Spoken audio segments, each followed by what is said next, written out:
मुझे होश में आता देखकर बोले, रुखसार बस जो होना था हो गया, तुम्हारा इफ्तिताह मैंने कर दिया है। मैंने रोते रोते अंकल से कहा, अंकल जी मैं मर रही हूँ, बहुत दर्द है। इस पर आंटी नसीम ने कहा, बस रुखसार अब दर्द कम होने लगेगा। हम दोनों बेसुध पड़े रहे। फिर आंटी नसीम की आवाज़ आई, ले सत्तार तेरी ख्वाहिश पूरी हो गई, सायरा का इफ्तिताह तो ने कर ही दिया आखिरकार। थोड़ी देर बाद सायक अम्मा भी उसके साथ ही दोबारा फरी हो गई। फिर सायक हिटकर एक तरफ सीधा लेट गया और अम्मा की तरफ देखकर बोला, अम्मा तुमने रुखसार को क्यों हमारे साथ आने से मना किया? आने देती इसको तो हमारे दरमियान कौन सा पर्दा है? इस पर अम्मा ने कहा, मैं चाहती थी हम दोनों ही करें। वो अभी छोटी उम्र की है, ज्यादा किया तो इसे आदत हो जाएगी। ये सुनकर सायक के चेहरे पर थोड़ी मायूसी सी छा गई। अम्मा की बात सुनकर मुझे भी बुरा लगा और अम्मा पर गुस्सा आया, लेकिन मैं इस वक्त बोलने की पोजीशन में नहीं थी। मैंने सोचा इस पर बाद में सायक से बात करूंगी। फिर दोनों माँ बेटे वाशरूम जाने के लिए उठे तो मैंने दरवाज़ा बंद कर दिया और अपने कमरे में आ गई। मुझे नहीं मालूम सायक और अम्मा की गप्पें रात कब तक चलीं, क्योंकि मैं अपने बेड पर आई तो मुझे नींद ने घेर लिया। सुबह मैं अपने मामूल के मुताबिक जागी। नाश्ते की मेज़ पर अम्मा के साथ सिर्फ सायक बैठा था। फायक बकौल अम्मा के सुबह सहरी के बाद आकर अपने कमरे में सो रहे थे। इसके बाद जिंदगी मामूल पर आ गई। हाँ, इतना फर्क पड़ा कि अब जिस दिन फायक रात को घर पर ना होते तो अम्मा और सायक की रात रंगीन हो जाती। इस दौरान सायक ने सिर्फ एक बार मेरे साथ दिन को किया, वो भी जब अम्मा और फायक करीब के गांव में एक मैयत पर गए थे तो हम दोनों अकेले थे। तो सायक ने मुझे मेरे ही कमरे में किया। मैंने सायक को अम्मा वाली बात भी याद करवाई, जिस पर सायक ने कहा कि वो अगले माह कॉलेज में दाखिला ले रहा है तो वो अब शहर में हॉस्टल में ही रहेगा, तो तुम कभी कभी मुझे मिलने आ जाना ड्राइवर के साथ, तो दोनों वहां खेल कर करेंगे। मैं ये सुनकर पहले तो परेशान हुई, लेकिन जब सायक ने मुझे शहर आकर मिलने का कहा तो मुझे इत्मीनान सा हो गया। लेकिन मैंने सायक से पूछा, फिर अम्मा का क्या होगा? सायक ने कहा, मुझे अब मज़ा नहीं आता जितना आपके साथ आता है। मैं इसीलिए हॉस्टल मुंतकिल हो रहा हूं ताकि अम्मा से जान छूट सके। वैसे भी अम्मा सत्तार अंकल और शर्फू से कर लेती है। कुछ दिन बाद अंकल सत्तार हमारे घर आए। वो अकेले ही आए थे। उन्होंने अम्मा को बताया कि आंटी नसीम की तबीयत कुछ खराब है और नबीला अपने बेटे की वजह से सास का ख्याल सही से नहीं रख रही, तो रुखसार को मेरे साथ भेज दो, 1 हफ्ते तक मैं वापस छोड़ जाऊंगा। अम्मा ने कहा, क्यों नहीं, जरूर। और फिर मैं और अंकल सत्तार उनके घर आ गए, जहां आंटी नसीम अपने बेडरूम में आराम कर रही थी। उनके घुटनों में वरम आ गया था, जिससे उनको चलने फिरने और वाशरूम में जाने से मसला हो रहा था। आंटी को पेशाब की नाली लगी हुई थी और पाखाने के लिए भी पाट रखा था। आंटी शक्ल से थोड़ी कमजोर लग रही थी। मैंने आंटी का हाल अहवाल पूछा और उनके पास ही बैठ गई। अंकल ने मुझे आंटी की दवाओं और खाने पीने का सब समझाया और पेशाब वगैरह करवाने का तरीका बताया। शाम हो रही थी। मैंने सबके लिए चाय बनाई, जो हमने आंटी के बेडरूम में ही बैठकर पी। फिर अंकल किसी काम से बाहर चले गए और मैं आंटी के पास बैठी बातें करती रही। अचानक आंटी ने मुझसे पूछा, रुखसार तुमने आमिर से कितनी बार किया है? मैं ये सुनकर किंग रह गई और मेरी जुबान बंद हो गई। मैंने सर झुका लिया। इस पर आंटी बोले, बोलो ना, शर्मा क्यों रही हो? मुझे सब पता है। इस पर मैंने आंटी को कहा, जी एक बार। वो आंटी ने कहा, और उसके अलावा किसी के साथ किया? मेरे दिमाग में सायक का नाम आ गया, लेकिन मैं बोली नहीं, खामोश रही।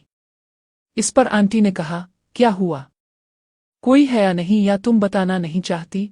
मैंने इस पर सफ़ेद झूठ बोल दिया और कहा, नहीं आंटी, आमिर के अलावा और कोई नहीं। इस पर आंटी मुझे अपने करीब करके कहने लगे, सत्तार के बारे में क्या ख्याल है?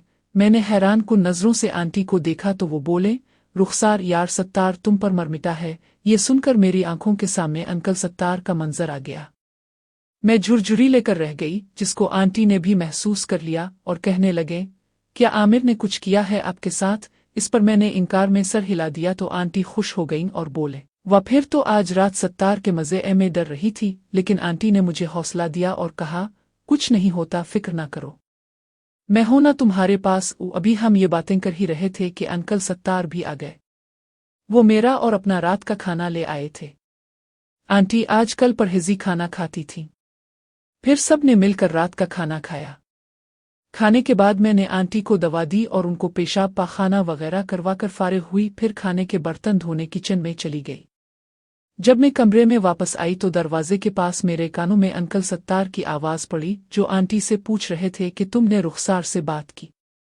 मैं रुक गई और उनकी बातें सुनने लगी, जिस पर आंटी ने कहा, हाँ, इसको मैंने राजी कर लिया है, लेकिन तुम आराम से करना क्योंकि वो अभी छुट्टी है। ये सुनकर सत्तार अंकल हंसे और बोले, फिक्र ना करो। मैं इसी दौरान अंदर दाखिल हो गई। मैंने अनजान बनते हुए पूछा, अंकल क्या बात है, क्यों इतना हंस रहे हो? ये सुनकर अंकल सत्तार कुछ नहीं बोले, अलबत्ता नसीम आंटी बोले, रुखसार अंकल तुम्हारी वजह से हंस रहे हैं। मैंने कहा, मेरी वजह से क्यों? क्या हुआ? इस पर आंटी ने कहा, वो बात जो शाम में तुम्हारे साथ मैंने की, इस पर हंसी आ रही है सत्तार को। ये सुनकर मैंने शर्मिंदा सा होकर अपना सर झुका लिया। अंकल सत्तार मेरे करीब आए और मेरी ठोड़ी पर अपनी उंगली रखकर मेरा चेहरा ऊपर उठाकर बोले, ओहो मेरी जान शर्माती भी है। मैंने कहा, अंकल छोड़ी ना, मुझे शर्म आ रही है। आंटी नसीम क्या सोचेंगी? इस पर आंटी नसीम ने कहा, लो मैंने क्या सोचना है, ये तुम दोनों का आपस का मामला है, खुद ही तय कर लो। आंटी की बात सुनकर अंकल मेरा चेहरा छोड़कर मेरा हाथ पकड़े सामने रखे सोफे पर ले गए और मुझे अपनी गोद में बिठा लिया। मुझे शर्म आ रही थी और इसीलिए मैंने आंटी नसीम के सामने से निकलने की नाकाम सी कोशिश की। मेरी रही सही मुज़ाहमत भी दम तोड़ गई और आंखों के सामने अंधेरा सा छा गया। मेरी हालत खराब होती देखकर शायद अंकल रुक गए, नहीं मुझे कुछ होशो खबर ना थी। मैं बेसुध पड़ी थी। थोड़ी देर शायद काफी देर बाद मुझे अपने चेहरे पर पानी का छिड़काव सा महसूस हुआ। जब आँख खिली तो देखा अंकल सत्तार पानी की बोतल लिए मेरे सामने खड़े हैं। मुझे होश में आता देखकर बोले, रुखसार बस जो होना था हो गया, तुम्हारा इफ्तिताह मैंने कर दिया है। मैंने रोते रोते अंकल से कहा, अंकल जी मैं मर रही हूँ, बहुत दर्द है। इस पर आंटी नसीम ने कहा, बस रुखसार अब दर्द कम होने लगेगा। हम दोनों बेसुध पड़े रहे। फिर आंटी नसीम की आवाज़ आई, ले सत्तार तेरी ख्वाहिश पूरी हो गई, सायरा का इफ्तिताह तो ने कर ही दिया आखिरकार। ये सुनकर अंकल मुस्कराए और हिटकर वॉशरूम चले गए। अंकल के वॉशरूम से बाहर आते ही मैं वॉशरूम गई और सफाई करके बाहर आई तो अंकल सत्तार कमरे से गायब थे। जो कुछ देर बाद हाथों में खाने पीने की ट्रे लेकर आए, जिसमें दूध और फल रखे थे। अंकल ने मुझे दूध के साथ 2 गोलियां दी और कहा, दूध साथ ले लो, ताकत आएगी और दर्द और सूजन कम हो जाएगी। मैं बेड पर आंटी नसीम के साथ बैठी थी। खाने पीने के बाद अंकल ने मुझे कहा, रुखसार कैसा लगा? मुझे तो बहुत मज़ा आया। मैंने कहा, अंकल पहले तो बहुत दर्द हुआ लेकिन बाद में मज़ा आया। इस पर आंटी नसीम ने कहा, अब मज़े ही मज़े हैं तुम्हारे। तो आंटी ने कहा, ऐसा करो तुम लोग सत्तार के बेडरूम में जाओ और करो मैं तो लगी सोने। इस पर अंकल जो सामने सोफे पर बैठे थे बेड के करीब आए। इसके बाद हम दोनों कुछ देर यूं ही बेड पर पड़े रहे। फिर हम दोनों अंकल के बेडरूम में ही सो गए। सुबह हुई तो मैं कपड़े पहनकर आंटी के कमरे में आ गई, जहां वो अभी तक सो रही थी। मैंने उनको जगाया और नाश्ते को पूछा, जिस पर उन्होंने पहले तो मुस्कुराकर मुझे गिले लगाया और मेरे कान में कहने लगे, रुखसार रात कैसी गुजरी? मेरे सत्तार ने ज्यादा तंग तो नहीं किया। मैं शर्मा गई, जिस पर उन्होंने कहा, मजा आया? मैंने सिर्फ इतना कहा, जी आया। इस पर आंटी ने कहा, हाँ मैं भी सत्तार और आमिर के साथ ऐसा ही करती हूँ। आमिर का नाम सुनकर मैंने उनकी जानिब देखा और कहा, क्या आप आमिर मतलब अपने बेटे के साथ ये सब? मगर कैसे? इस पर आंटी ने कहा, नाश्ता करके फारिग हो जाओ, फिर मेरे पास आ जाना, तुम्हें सुनाऊंगी सारी कहानी। फिर मैंने आंटी को पेशाब वगैरह करवाया और उनकी सफाई करके किचन में आ गई, जहां काम वाली आ चुकी थी और नाश्ता बना रही थी। फिर सब ने नाश्ता किया और अंकल सत्तार नसीम के कमरे में ही अपने काम से चले गए। आंटी नसीम ने कामवाली को घर के काम समझाए और मुझे कहा, बेड पर मेरे पास आ जाओ। कामवाली के कमरे से नाश्ते के बर्तन उठाकर जाने के बाद आंटी ने मुझे अपनी कहानी सुनानी शुरू की। ये तब की बात है जब मैं भरी जवानी में 24 साल की उम्र में बेवा हो गई। 1 साल तो मुझे बगैर किसी मर्द के रहना पड़ा। फिर एक दिन जब मैंने इसी घर में सत्तार और तुम्हारी माँ सायरा को करते देखा तो मैं भी तैयार हो गई और मेरा सत्तार के साथ सफर शुरू हुआ। इस वक्त सत्तार भी जवान था। फिर ये सिलसिला चलता रहा। कभी मैं और सत्तार अकेले होते तो कभी तुम्हारी अम्मा को साथ शामिल कर लेते। इस वक्त आमिर 1.5 साल का था। वक्त गुजरता रहा। सत्तार और मैंने दूसरी शादी इसीलिए नहीं की क्योंकि हम दोनों की ज़रूरत एक दूसरे से पूरी हो रही थी। फिर बच्चे बड़े होते गए और यूं वो वक्त भी आ गया जब आमिर 19 साल की उम्र को पहुंच गया और नबीला भी जवान हो गई। अंकल सत्तार और मैं जब कमरे में दाखिल हुए तो नसीम आंटी ने उनको बताया कि रुखसार अब के लिए तड़प रही है, जल्दी से इसकी प्यास बुझा दो। ये सुनकर अंकल सत्तार ने कहा, अगर वो मेरे लिए तड़प रही है तो मैं भी उसके लिए तैयार बैठा हूं। अंकल ने ये कहकर कमरे का दरवाज़ा लॉक कर दिया और मुझे गले लगा लिया। मैं भी उनका भरपूर साथ दे रही थी। आंटी नसीम हम दोनों को देख रही थी। वो बोले, हाय मेरी तबीयत अगर खराब ना होती तो मैं भी तुम दोनों के साथ करती। वो काफी देर बाद जब मुझे कुछ होश आया तो मैंने देखा अंकल अब रुक गए हैं। मैं समझ गई अंकल का इरादा किया है। अगले हफ्ते तक यही सिलसिला चलता रहा। अंकल मुझे एक साइड पर कर लेते और अपनी तसल्ली करते। जब मैं घर से आई इस वक्त मैं एक ही मर्द से वाकिफ थी, मगर अब तो मैं पूरी औरत बन चुकी थी। अंकल के घर से मुकम्मल ट्रेनिंग लेकर अपने घर पहुंची, जहां आकर पता चला कि सायक का दाखिला कॉलेज में हो गया है और वो हॉस्टल मुंतकिल हो चुका है। मुझे सायक के जाने का दुख हुआ, लेकिन मैं ये भी जानती थी कि इसने ऐसा क्यों किया। जिंदगी अपनी रूटीन पर चल रही थी। आंटी नसीम के सेहत याब होने पर अंकल ने अपने घर एक दावत रखी, जिसमें हम माँ बेटी को भी बुलाया। वहां बाकी सब पार्टी के इख्तिताम पर बाकी मेहमान तो चले गए, लोगों के अलावा आमिर और नबीला भी आए। नबीला और आमिर के साथ साथ हम दोनों को भी सत्तार अंकल ने कहा कि तुम घर के अफराद हो, कल चले जाना। मैं समझ गई कि आज रात अम्मा और नसीम के साथ साथ मेरी भी खैर नहीं। और वही हुआ। रात को अम्मा अंकल सत्तार और नसीम के साथ उनके बेडरूम में सोई, जबकि हम तीनों गेस्ट रूम में, जहां आमिर ने मुझसे पूछा कि किस किस से किए। मैंने आमिर को अंकल सत्तार के साथ गुजरी एक हफ्ते की दास्तान सुना दी, जिसको सुनकर आमिर बोला, कोई शक नहीं वो बहुत बड़े शिकारी हैं। इस पर पास बैठी नबीला बोली, हाँ मेरे अबू साथ साथ हमें भी शिकार कर लेते हैं, जैसे आमिर अम्मा को नहीं छोड़ता है। मैं ये सुनकर हैरान हुई और नबीला की तरफ देखा तो वो बोली, मुझे सब मालूम है, आमिर अपने ही घर में शिकार करता है, कई बार मैंने खुद देखा है। हमें कोई एतराज नहीं बाजी, ठीक कहा आपने। दूसरे दिन हम लोग अपने घर आ गए। सायक को हॉस्टल गए काफी दिन हो गए थे। एक दिन मैंने अम्मा को कहा, मुझे सायक से मिलना है। जब से अम्मा और मेरे दरमियान सारे पर्दे गिरे थे, मैं अम्मा से खिलकर बात करती थी, वरना पहले अम्मा से डर लगता था। मेरी बात सुनकर अम्मा बोली, क्यों ज्यादा गर्मी चढ़ी है आपको?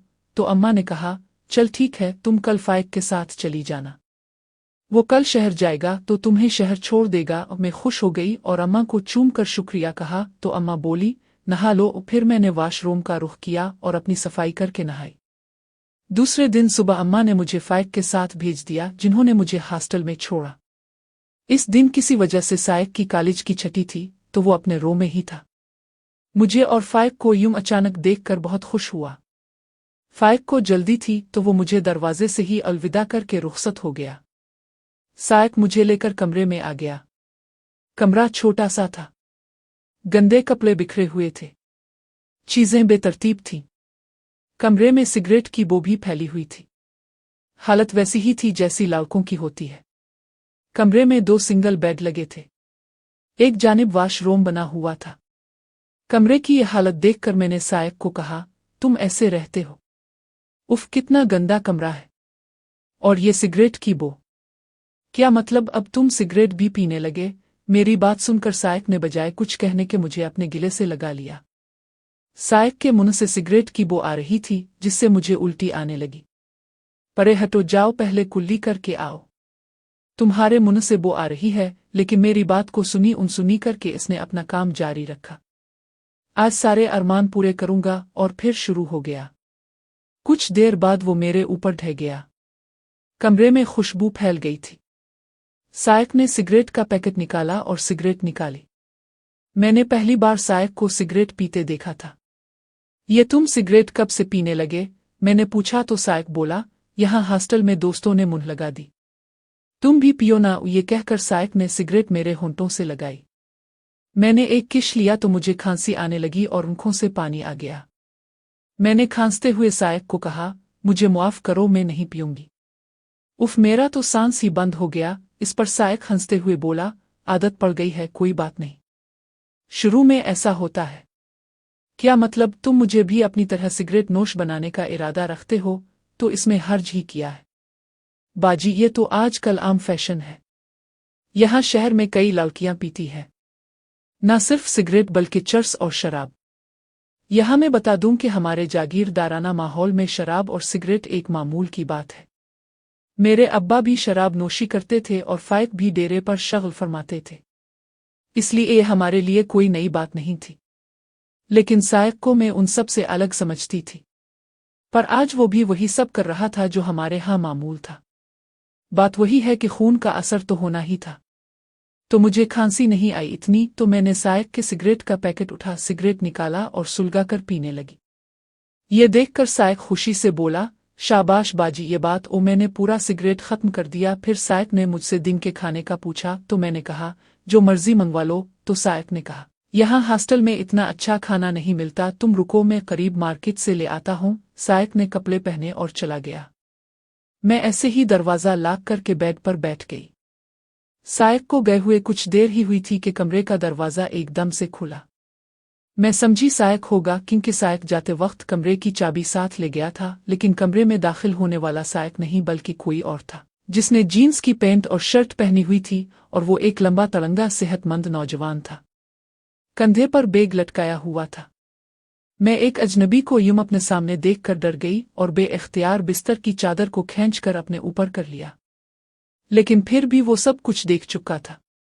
कौन हो तुम? और अंदर कैसे आए? सायक कहाँ है? क्या हुआ सायक को? मेरा सायक कहाँ है? बताओ। मैंने इस अजनबी पर सवालों की बौछार कर दी। वो लड़का अब दरवाज़ा बंद करके अंदर आ चुका था। अच्छा, तो तुम सायक की बहन हो रुखसार, जिसका सायक जिक्र करता है। मेरा नाम शाहिद है और मैं सायक का क्लास फेलो भी हूँ और रूममेट भी। और रही बात मेरे अंदर आने की, तो मोहतरमा इस कमरे की एक चाबी मेरे पास भी होती है, जिससे मैं लॉक खोल कर अंदर आ गया। और तुम्हारे कपड़े भी ज़मीन पर बिखरे हुए हैं। हो सकता है तुम नहाने जा रही हो। इस सूरत में तुम्हारे कपड़े तुम्हारे हाथों में ज़्यादा से ज़्यादा वाशरूम में लटके होने चाहिए, लेकिन ज़मीन पर बिखरे कपड़े तो कुछ और ही दास्तान सुना रहे हैं। शाहिद ने बोलना शुरू किया तो बोलता ही चला गया। गलती उसकी नहीं, मेरी और सायक की थी। सायक को मुझे बताकर जाना चाहिए था कि इसका रूममेट कभी भी आ सकता है। तुम कपड़े पहनकर बैठना, लेकिन अब तो जो होना था हो गया। शाहिद की बात सुनकर मुझे तसल्ली से ज्यादा खतरा महसूस हुआ कि इसको भी हम दोनों बहन भाई के नाजायज रिश्ते का पता चल गया, क्योंकि मैंने सवाल ही ऐसा पूछा था कि मेरा सायक कहाँ है। अब बात पलट तो सकती नहीं कि फिर शाहिद ने जब ये कहा कि इसको मेरे बारे में पता था कि मेरा सायक कहाँ है। मुख्तलिफ सवाल मेरे ज़हन में गर्दिश करना शुरू हो गए। मेरे ज़हन में लगा कि न जाने ये हमारे बारे में क्या कुछ और किस हद तक जानता है। अब क्या होगा? अभी मैं यही सोच रही थी कि सायक खाना लेकर कमरे में दाखिल हुआ। शाहिद को यूं सामने देखकर सायक को पहले तो शॉक लगा, फिर उसकी नज़र मुझ पर पड़ी। मुझे चादर में लिपटा देखकर सायक समझ गया कि शाहिद के आने पर अंदर की सिचुएशन क्या होगी। ओ शाहिद, तुम कब आए यूं अचानक? बताया भी नहीं आना। असल में मेरा काम गांव में ख़त्म हो गया तो चला आया। तो सुना कैसा है? और ये रुखसार कब आई? शाहिद ने जवाब दिया। शाहिद के मुंह से मेरा नाम सुनकर सायक ने मेरी तरफ देखा और फिर शाहिद की तरफ सवालिया नजरों से देखने लगा। यार, तो इतना घबरा क्यों रहा है? मेरा और रुखसार को आपस में तारुफ हो चुका है। जब मैं कमरे में दाखिल हुआ तो ये मोहतरमा मुझे यूं अंदर देखकर डर गई और मुझ पर सवालों की बौछार कर दी कि तुम कौन हो? अंदर कैसे आए? मेरा सायक कहाँ है? तो मैंने अपना तारुफ करवा दिया था। ये सुनकर सायक के मुंह से एक लंबी सांस निकल गई, जैसे इसके सीने से एक बड़ा बोझ हट गया हो। चलो, अच्छा किया तुम आ गए। फ्रेश हो जाओ, मैं खाना ले आया हूँ, मिलकर खाते हैं। सायक की बात सुनकर शाहिद ने अपना बैग पास पड़े दूसरे बेड पर रखा और मेरी तरफ देखकर मुस्कुराता हुआ वॉशरूम चला गया। इसके अंदर जाते ही सायक ने मेरे कपड़े उठाकर मुझे दिए, जिनको मैंने जल्दी जल्दी में पहन लिया और अपनी हालत ठीक कर ली। फिर शाहिद भी आ गया और मैंने टेबल पर खाना लगा दिया। हम तीनों खाना खाने लगे। सायक के चेहरे पर कुछ परेशानी सी झलक रही थी।